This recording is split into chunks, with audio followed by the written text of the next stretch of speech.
Graça e paz, meus irmãos. Quero convidar que você abra comigo a sua Bíblia, no livro de Provérbios, no capítulo 4, dos versos 13 a 18, e assim nos diz a palavra do Senhor. Retenha a instrução e não a alargues, guarda, porque ela é tua vida.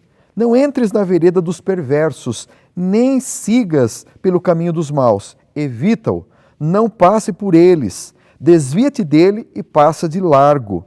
Pois não dormem se não fizerem o mal, e fogem deles o sono se não fizerem tropeçar alguém. Porque comem o pão da impiedade e bebem o vinho das violências. Mas a vereda do justo é como a luz da aurora, que vai brilhando mais e mais até ser dia perfeito.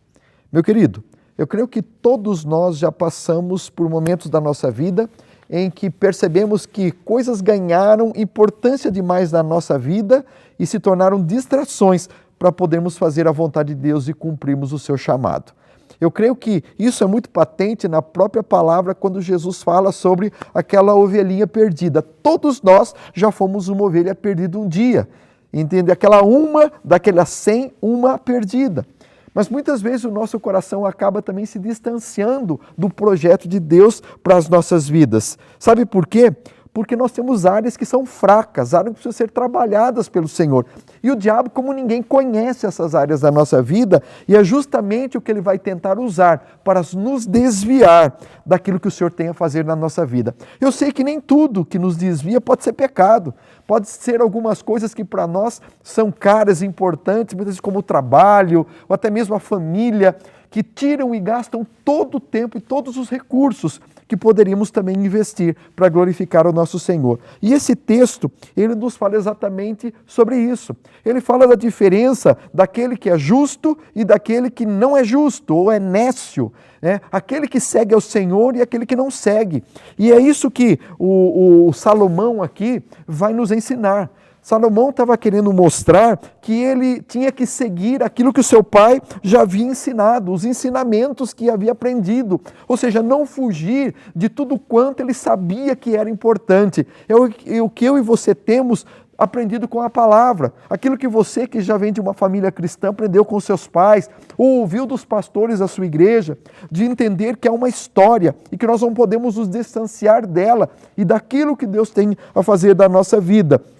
Mas ele também nos leva a entender que existem caminhos maus, existem pessoas más e com facilidade nós acabamos enveredando por isso. E é por isso que o salmista esse daqui de Provérbios, vai nos mostrar que existem os caminhos maus, mas temos que evitá-lo. Existem pessoas más e nós temos que evitá-las. Sabe por quê? Porque nós corremos o risco de nos tornar como elas. Ou se não nos tornarmos como elas podem se tornar uma distração tão grande que impeça aquilo que Deus quer fazer naquele momento na nossa vida. E é por isso que as distrações ela pode vir de qualquer lugar. Nós chamamos de encantos do mundo. São aquelas coisas que enchem o nosso coração e nós tomamos aquilo como objetivo na vida. Meu amado, quantas pessoas muitas vezes param de pensar nas coisas de Deus porque primeiro tem que construir a casa dele. Eu sei que você tem preocupações, eu sei que você tem coisas que deseja adquirir, mas eu quero que você entenda, nada do que você adquire por você mesmo tem valor. Mas Deus, ele sabe o que você precisa. E quando você permite que Deus entre nessa história, se você tem o desejo de ter uma casa, ele vai ser aquele que vai estar com você. E em cada coisa que você adquirir, você vai glorificá-lo. Ele vai ser a razão da sua vida. Ele vai ser compartilhar e partilhar com você daquela alegria. Por isso que, à medida em que nós vamos vivendo o nosso dia a dia, enfrentando aquelas coisas que podem nos distrair, e nós não permitimos que aquilo se torne para nós, aquilo como diz, né, a parábola do semeador, que fala da semente que foi lançada ali no meio do espinheiro, e que veio as distrações da vida e veio abafar aquela semente, que isso não aconteça nos nossos corações. Porque aqueles que seguem, vencendo isso, diz a palavra que ele é o justo, que ele é como a luz da aurora, que vai brilhando mais e mais até ser dia perfeito. Que a sua vida possa ser dessa maneira. Que a cada etapa que você viva, que cada coisa que você construa, Jesus tenha sido construído mais do que tudo. Que a cada vitória que você tenha alcançado, Jesus Cristo tenha sido glorificado, que Ele tenha podido ser conhecido em você e através de você, para que essa conquista não seja só humana, não fique somente aqui na terra, mas que possa ser algo que chegue no céu, porque você usou aquela conquista para que Cristo fosse conhecido. E ao mesmo tempo, partilhando da companhia, do cuidado e do auxílio dele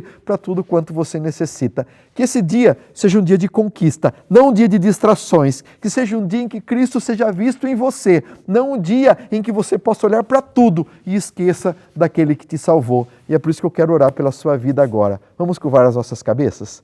Pai, eu te louvo pelo teu cuidado e por saber que o Senhor nos permite termos grandes aspirações.